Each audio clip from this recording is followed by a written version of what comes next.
Excellency, SCO की 20वीं वर्षगांठ इस संस्था के भविष्य के बारे में सोचने के लिए भी उपयुक्त अवसर है। मेरा मानना है कि इस क्षेत्र में सबसे बड़ी चुनौतियां शांति, सुरक्षा और ट्रस्ट डेफिसिट से संबंधित है और इन समस्याओं का मूल कारण बढ़ता हुआ रेडिकलाइजेशन है। अफगानिस्तान में हाल के घटनाक्रम ने इस चुनौती को और स्पष्ट कर दिया है। इस मुद्दे पर एससीओ को पहल लेकर कार्य करना चाहिए। यदि हम इतिहास पर नजर डालें तो पाएंगे कि मध्य एशिया का क्षेत्र मॉडरेट और प्रोग्रेसिव कल्चर और वैल्यूज का एक प्रकार से गढ़ रहा है, किला रहा है। सूफीवाद जैसी परंपराएं यहां सदियों से पनपी और पूरे क्षेत्र और विश्व में फैली। इनकी छवि हम आज भी इस क्षेत्र की सांस्कृतिक विरासत में देख सकते हैं। मध्य एशिया की इस ऐतिहासिक धरोहर के आधार पर एससीओ को रेडिकलाइजेशन और एक्सट्रीमिज्म से लड़ने का एक साझा टेम्पलेट डेवलप करना चाहिए। भारत में और एससीओ के लगभग सभी देशों में इस्लाम से जुड़ी मॉडरेट, टॉलरेंट और इंक्लूसिव संस्थाएं और परंपराएं हैं।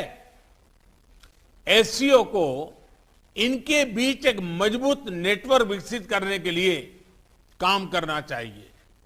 इस संदर्भ में मैं एससीओ के रैट्स मैकेनिज्म द्वारा किए जा रहे उपयोगी कार्य की प्रशंसा करता हूं। भारत ने एससीओ रैट्स की अपनी अध्यक्षता के दौरान जो कैलेंडर ऑफ एक्टिविटीज प्रस्तावित की है, उन पर हमें सभी एससीओ पार्टनर्स के सक्रिय सहयोग की अपेक्षा है।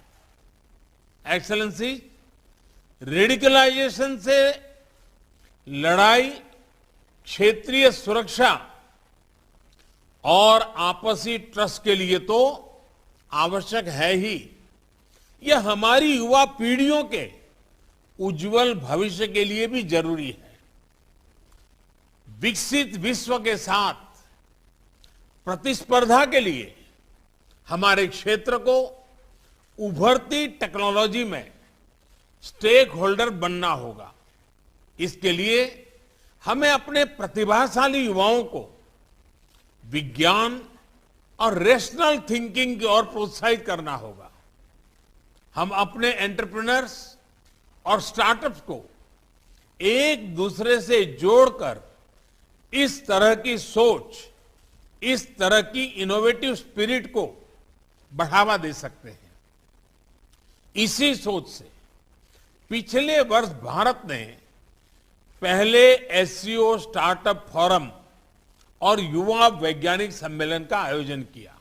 एक्सेलेंसी, रेडिकलाइजेशन और असुरक्षा के कारण इस क्षेत्र का विशाल आर्थिक पोटेंशियल भी अनटैप रह गया है। खनिज संपदा हो या इंट्रा एससीओ ट्रेड, इनका पूर्ण लाभ उठाने के लिए हमें आपसी कनेक्टिविटी पर जोर देना होगा।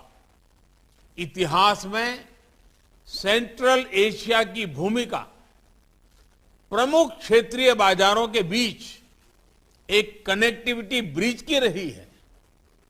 यही इस क्षेत्र की समृद्धि का भी आधार था।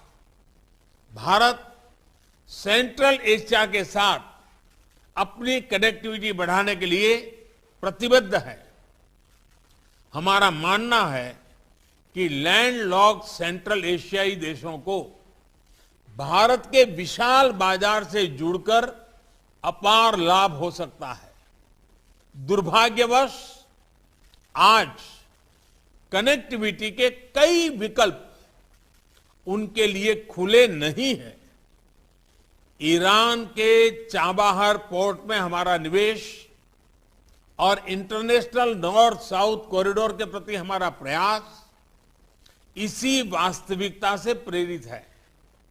एक्सेलेंसी, कनेक्टिविटी की कोई भी पहल वन वे स्ट्रीट नहीं हो सकती।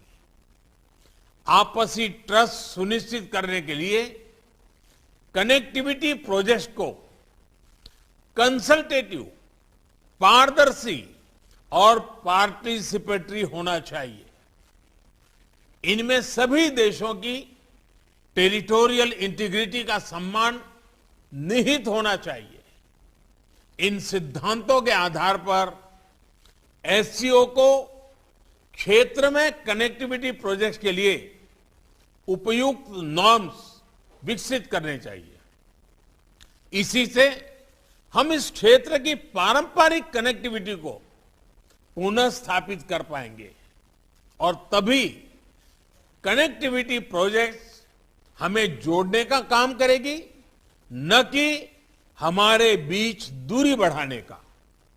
इस प्रयत्न के लिए भारत अपनी तरफ से हर प्रकार का योगदान देने के लिए तैयार है। एक्सेलेंसी, एससीओ की सफलता का एक मुख्य कारण यह है कि इसका मूल फोकस क्षेत्र की प्राथमिकताओं पर रहा है। रेडिकलाइजेशन, कनेक्टिविटी और पीपल टू पीपल संबंधों पर मेरे सुझाव एससीओ की इसी भूमिका को और सबल बनाएंगे।